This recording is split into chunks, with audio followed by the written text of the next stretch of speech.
তো সাম্প্রদায়িক হামলার তীব্র প্রতিবাদ হয়েছে ভারতের দিল্লিতে বহু বহু বছর পর। শেখ হাসিনার সময় তো বটেই, তারও আগে বহু লম্বা সময় ধরে এতটা অর্গানাইজ কোনো প্রতিবাদ সভা দিল্লিতে হয়নি।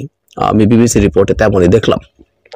বিবিসি একটা বিস্তারিত রিপোর্ট করেছে, সেখানে সেদিন দিনভর যা যা হলো সেটা নিয়ে তারা কথাবার্তা বলেছেন, ওখানে উল্লেখ করেছেন।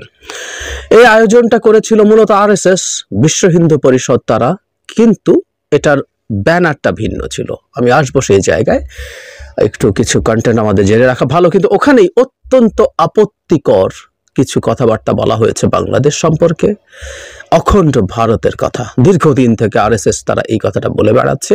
অ্যাট দ্য সেম টাইম আমাদের স্বাধীনতা স্মরণ করিয়ে দিচ্ছে। আবার সেই পুরনো আলাপ, আজকে প্রসঙ্গ আসলো, আবার একটু করতে চাই।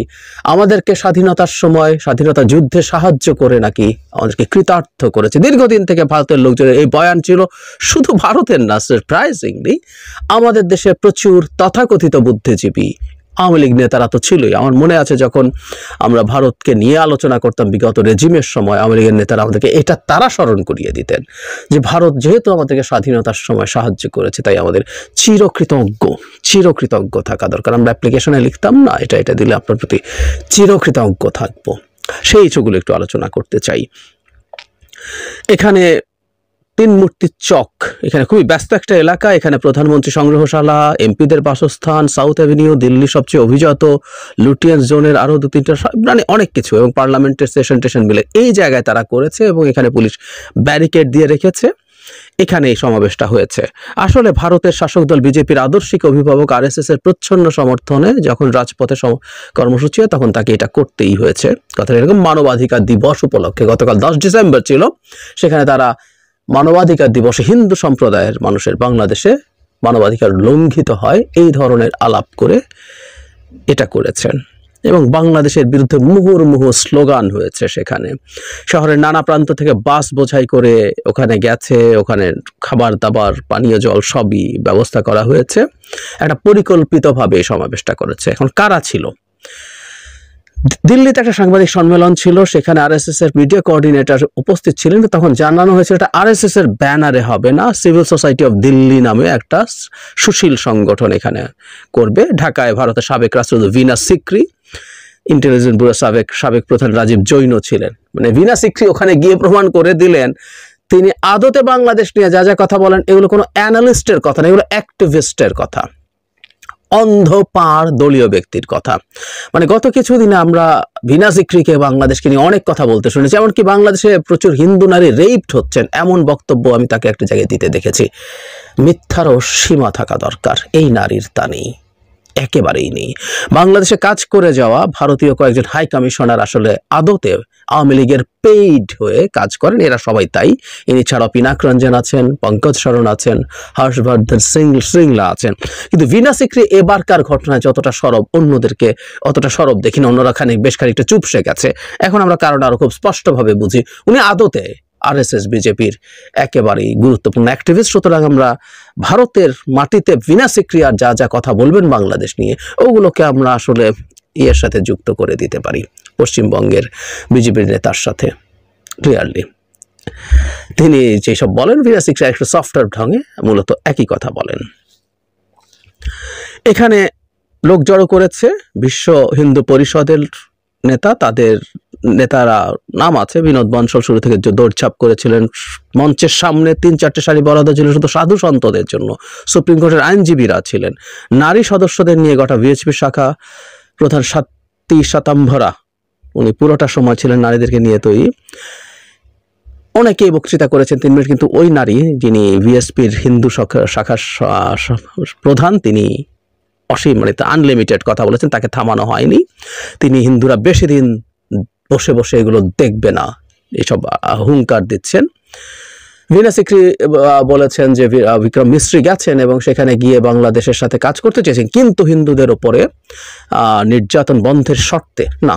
ভারতীয় পররাষ্ট্র সচিব কোনো শর্ত দেয়নি, ভারত শর্ত দেয়া অ্যাফোর্ড করতে পারবে না। গতকাল এই ভিডিওতে বলেছে ভারতকে আসলে এই যুদ্ধংদেহী ভাব থেকে বেরিয়ে আসতে হবে, তার নিজস্ব স্বার্থে আবার কিছু রেটরিক চালু রাখতে হবে। সেটাও কেন, সেটাও বলেছিলাম। উনি বাংলাদেশের সাথে কাজ করার কথা বলছেন এবং একই সাথে তার কনসার্ন জানিয়েছেন। ইট ওয়াজ নট এ কন্ডিশন, কিন্তু উনি টোনটা এরকম দেখাচ্ছেন আর কি।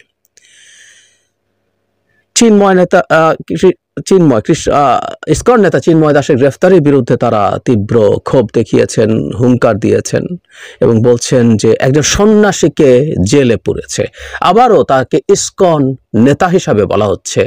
এই ভদ্রলোক, আমরা বারবার এই কথাগুলো বলবো, মনে রাখতে হবে, এই ভদ্রলোক ইসকন থেকে, সেন্ট্রাল ইসকন দ্বারা বহিষ্কৃত হয়েছিলেন শিশু যৌন নিগ্রহ বা নিপীড়নের অভিযোগে।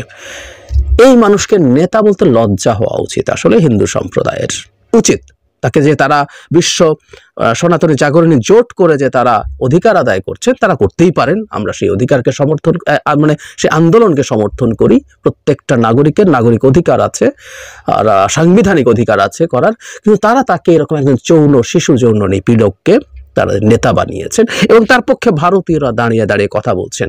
কারণ আমাদের এই তথ্যগুলো আসলে আমরা ঠিকঠাক মতো ভারতে পৌঁছে দিতে পারিনি। পৌঁছে দিতে পারলেও ভারতের মিডিয়া, গদি মিডিয়া, সেগুলো প্রচার করেনি। তারা তো নিশ্চয়ই জানতো একটা মিডিয়ার কাজ এই তথ্যগুলো খুঁড়ে বের করা। বাংলাদেশ মিডিয়া তো এসেছিল, কিন্তু মিডিয়াগুলো একেবারে এক পেশে মন্তব্য চালিয়ে গেছেন। ৭১ মনে করো, জুলুমবাজি বন্ধ করো, বারবার প্রায় সবাই বাংলাদেশকে ৭১ কথা মনে করিয়ে দিয়েছেন। বিভিন্ন প্ল্যাকার্ড ও স্লোগানে এটা এসছে। প্ল্যাকার্ডে লেখা ছিল বাংলাদেশ ৭১ মনে করো, জুলুমবাজি বন্ধ করো।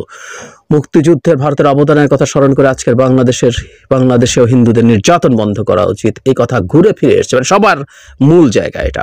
দিল্লি ক্যান্টনমেন্ট এলাকা থেকে আর বিজেপির একজন কট্টর সমর্থক আছেন, তিনি বলছেন, আমি তো বলবো বাংলাদেশকে আমরা দুধ কলা দিয়ে সাপ পুষেছি, ৭১ আমরা ওদের দেশ বানিয়ে দিয়েছি, আর এখন সেই বিষাক্ত সাপই আমাদের কাটতে আসছে, লজ্জা হওয়া উচিত। এরকম নানান কথাবার্তা আছে। ডক্টর ইউনূসের বিরুদ্ধে স্লোগান আছে। তারপর তারা একটা স্মারকলিপি দিয়েছেন এবং মুহুর্মুহু যে স্লোগানটা হয়েছে সেটা হচ্ছে অখণ্ড ভারতের স্লোগান হয়েছে। যেহেতু আরএসএস জড়িত আছে, সেই স্লোগানটা থাকবে।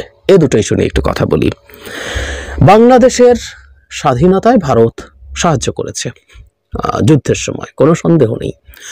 আমাদের যে শরণার্থীরা গেছেন তারা সেখানে ছিলেন, তারা ভালো ছিলেন না। ভারত একটা অতি গরিব দেশ, কিন্তু এই গরিব দেশের মধ্যেও তারা এবং জনগণ, ভারতের জনগণ বাংলাদেশের মানুষের পাশে দাঁড়িয়েছিলেন ওই সময়। আমাদের মুক্তিযোদ্ধারা সেখানে গিয়ে ট্রেন্ড হয়েছেন, ভারত থেকে অস্ত্র পেয়েছেন। তারা প্রাথমিকভাবে যে গেরিলা যুদ্ধ চালিয়েছেন তারও অস্ত্রের প্রাথমিক উৎস ভারত, ঠিক। এবং পাকিস্তানের বিরুদ্ধে প্রতিরোধ লড়াই ভারত পাশে না থাকলে আমাদের জন্য খুবই কঠিন হতো, কোনো সন্দেহ নেই। এবং বাংলাদেশ যেহেতু একটা ফ্ল্যাট টেরেইন, আমাদের খুব বেশি বনভূমি নাই, পাহাড় নাই, লুকিয়ে থাকার জায়গা নেই, তাই আক্রমণ করে আবার ভারত পালিয়ে যাওয়া সীমান্ত এলাকাতে প্রাথমিক দিকে এগুলোই গুরুত্বপূর্ণ রেজিস্ট্যান্স ছিল। এবং আমাদের আক্রমণ করে ভারতে পালিয়ে যাওয়ার এই টেন্ডেন্সির কারণে রীতিমতো বর্ডার ধরে সাম কিলোমিটার্স এরিয়া মুক্তাঞ্চল হয়ে গিয়েছিল, যেখানে পাকিস্তান মিলিটারি আর অতদূর যাওয়ার সাহসও করতো না। এবং শেষে ৩ ডিসেম্বর ভারত নিজে এই যুদ্ধে জড়িত হয়ে ভারত পাকিস্তানকে তার জায়গা থেকে আত্মসমর্পণ করাতে গুরুত্বপূর্ণ রোল প্লে করছে। এগুলো সবই সত্য। এটার সাথে কূটনৈতিক যত কাজ আছে, আমরা এই জিনিসটা অনেকে মিস করি। সেটা হচ্ছে জাতিসংঘে বারবার যুদ্ধবিরতির প্রস্তাব আসছিল। এই যুদ্ধবিরতির প্রস্তাবটা আসা তখন আমাদের জন্য স্বাধীনতার পক্ষে বাধা হতো, কারণ যুদ্ধবিরতি হয়ে গেলে তখন আমরা পাকিস্তান এবং একটা গৃহযুদ্ধ হিসেবে দেখা হতো। নেগোসিয়েশনের মাধ্যমে যদি শেখ মুজিবুর রহমানকে, যিনি যেটা হওয়ার কথা ছিলেন, প্রাইম মিনিস্টার করে দিত, তাহলে হয়তো আমাদের এই পরিস্থিতি নাও হতে পারতো। সেই সময় এই প্রস্তাবগুলোতে ভারত তার ইনফ্লুয়েন্স, যেহেতু তার সাথে সোভিয়েত ইউনিয়নের এক ধরনের অলিখিত জোট ছিল, তাকে দিয়ে ভেটো দেয়ানো, এসব করে এগুলো বন্ধ করা হয়েছে। সব ভারতের ভূমিকা আছে। কিন্তু আমরা প্রায় একটা কথা বলি, যেটা তো আসলে একটা ট্রেড অফ ছিল, বিনিময় ছিল। ভারত আমাদেরকে সাহায্য করেছে, সবাই জানি, এখন এই কথাগুলো বাংলাদেশের মানুষ জানে, but will have to say that repeatedly. এটা ডিসেম্বর মাসও, সেটা হচ্ছে ভারত পাকিস্তানকে ভেঙে দিতে চেয়েছে, পাকিস্তানকে দুর্বল করে দিতে চেয়েছে। সেই কারণে স্ট্র্যাটেজিক ইম্পর্টেন্স আছে, তাই সে করেছে। এই ভারতই বিভিন্ন সময় বিভিন্ন কাজ করেন। এই ভারতই তার মাটিতে, ইন্দিরা গান্ধী যখন ৭১ আমাদেরকে সাহায্য করছেন, তখন ভারতের মাটিতেই উত্তর পূর্ব রাজ্যগুলো, যেগুলোকে আমরা 7 সিস্টার্স বলি, এই মণিপুর, মিজোরাম, এরা কেউ ভারতের সাথে থাকতে চায়নি। তারা নিপীড়িত বোধ করেছে। কাশ্মীর তো জন্মের পর থেকেই, সেখানে কি ভারত তাদেরকে স্বাধীনতা দিয়েছে, স্বাধীন হতে দিয়েছে? দেয়নি, দেয় না। এটাই নিয়ম। এখনো ভারত পাকিস্তানের বেলুচিস্তানের স্বাধীনতা নিয়ে ভীষণ রকম আগ্রহী। তার দেশের মাটিতে মণিপুর জ্বলছে, কিছু করছে না, করবে না। একই সাথে পাকিস্তান আবার খুবই, তার বেলুচিস্তানের নানা রকম অন্যায় নিপীড়ন আছে, কিন্তু সে আবার কাশ্মীরকে নিয়ে খুবই ব্যতিব্যস্ত। সো এগুলো রাজনীতির ব্যাপার, আমি বলছি না এগুলো খারাপ ভালোর কথা, এগুলো এভাবেই চলে, এগুলো এভাবে, কিন্তু এটাকে মহত্ব হিসাবে দেখানোর কোনো প্রয়োজন নেই। এগুলো জাস্ট কতগুলো জিওপলিটিক্যাল হিসাব, এর বাইরের কিছু না। এটাই হলো মূল কথা, এটা হলো মূল জায়গা, মূল আলোচনার বিষয়। চায়না কাশ্মীর নিয়ে মাথা ঘামাবে, কথা বলবে, চায়না উইঘুরকে নিয়ে কথা বলবে না, তার নিজের রাজ্য সিনজিয়াংয়ে আছে। তো যাই হোক, আমরা যেদিন স্বাধীন হয়েছে সেদিনই ভারতের ঋণ যদি থেকে থাকে সেটা শোধ হয়ে গেছে। এটা একটা কেনা বেচা, ভারত কিনেছে টাকা দিয়ে, আমরা কিনেছি ভারতের কাছে টাকা দিয়ে, আমরা মূল্য পে করে দিয়েছি, পাকিস্তানকে দুর্বল করে দিয়েছে। এখন তারা, তবে হ্যাঁ, তাদের মোহভঙ্গ হয়েছে, তারা ভেবেছে বাংলাদেশ ভারতের একটা করজ রাজ্য হয়ে থাকবে, এবং শেখ হাসিনা সেটা করে ফেলেছিলেন, একটা করজ রাজ্য বানিয়ে দিয়েছিলেন। বানানোর পরে সেটা শেষ পর্যন্ত আর হয়ে ওঠে নাই। যেহেতু হয়ে ওঠে নাই, এখন তাদের খুব লাগছে। আর একটা ব্যাপারে আমাদের একটু আসলে কথা বলতেই হবে, সেটা হচ্ছে অখণ্ড ভারত। আরএসএস এর কিন্তু আমি বহুবার এটা নিয়ে আলাদাভাবে কথা বলেছি। তাদের ৭৫ বছর পূর্তিতে আরএসএস এই অখণ্ড ভারতের কথা বলেছিল। তাদের মানে ক্লিয়ারলি তাদের কি কি করতে চায়, মানে এই অঞ্চলে আসলে আর কোনো দেশের অস্তিত্ব থাকবে না, এই অঞ্চলের পুরোটাই ভারত হয়েছে। আফগানিস্তান থেকে শুরু করে আমরা, পাকিস্তান নিয়ে আমরা, নেপাল, ভুটান, মালদ্বীপ, শ্রীলঙ্কা, কেউই আসলে না। এটা একটা অখণ্ড ভারত, এরকম একটা খোয়াব তারা দেখে, এবং খোয়াবটাকে নিয়ে তারা রীতিমতো, তাদের পরিকল্পনা আছে। এবং যখন তাদের নতুন পার্লামেন্ট ভবনে সে মানচিত্র তারা স্থাপন করেছিল, তখন বোঝা যায় এটাকে খুব যাতা করেন। এবং শুধু মানচিত্র নয়, মানচিত্রকে কেন্দ্র করে তাদের কেন্দ্রীয় মন্ত্রী টুইট করেছেন, মুখ্যমন্ত্রীরা টুইট করেছেন, তাদের স্বপ্ন হচ্ছে অখণ্ড ভারত। হ্যাঁ, আমরা মানি এটার জন্য অভ্যন্তরীণ রাজনৈতিক ইস্যু আছে, কিন্তু রাজনৈতিকভাবেও আপনি এমন কোনো বয়ান তৈরি করতে পারেন না যেটা অন্য কোনো দেশের সার্বভৌমত্বকে হ্যাম্পার করে, সেটাকে সমস্যায় তৈরি করে। আরএসএস পরিকল্পনা পেশ করেছে, সেই রাষ্ট্র কেমন হবে, সেই রাষ্ট্রের শিক্ষা কেমন হবে, স্বাস্থ্য কেমন হবে, সেই রাষ্ট্রে ভোটাধিকার কেমন হবে। কারণ এটা একটু বলে রাখি, মানে অনেকে বলেন যে বাংলাদেশের মতো দেশ যদি দখল করে ফেলে, মুসলিম বেড়ে গেলে, পাকিস্তান দখল করে মুসলিম বেড়ে গেল, আফগানিস্তান দখল করলে মুসলিম বেড়ে গেল, তার ক্ষতি হবে, ভোটের হিসাব নিকাশ সমস্যা হবে। সেটারও চমৎকার ব্যবস্থা তারা করেছে। অখণ্ড ভারতে মুসলমানরা বা অন্য ধর্মাবলম্বী মানুষরা, হিন্দু বাদে সব নাগরিক অধিকার বোধ করবেন, শুধুমাত্র উপভোগ করবেন, শুধুমাত্র তারা ভোটাধিকার পাবেন না। সুতরাং তাদের সমস্যা তারা সমাধান করে ফেললেন। হিন্দুরাই আসলে এখানে নির্ধারণ করবেন কারা শাসক হবেন, বাকি সবকিছু সবাই পাবেন। সো এই ধরনের আলাপকে রাজনৈতিক রেটরিক হিসাবে আমরা উড়িয়ে দেব না। আমাদের দেশের অভ্যন্তরে এই অখণ্ড ভারত নিয়ে আমাদের নিজেদের মধ্যে, নাগরিকদের মধ্যে যখনই তারা এই আওয়াজ তুলবে, তখনই আমাদের এটার প্রতিক্রিয়া জানাতে হবে, এটার প্রতিবাদ জানাতে হবে, রাষ্ট্রীয়ভাবেও জানাতে হবে। যখন অখণ্ড ভারতের মানচিত্র করেছিল, তখন নেপাল এটাকে খুব স্ট্রংলি প্রটেস্ট করেছিল। আমাদের পররাষ্ট্রমন্ত্রী বা প্রতিমন্ত্রীকে যখন জিজ্ঞেস করা হয়েছিল, তারা এটাকে এড়িয়ে গেছেন। এটা তাদের ওই ভারত যে ব্যাখ্যা দিয়েছে, এটা নাকি অশোকের সময়কার মানচিত্র।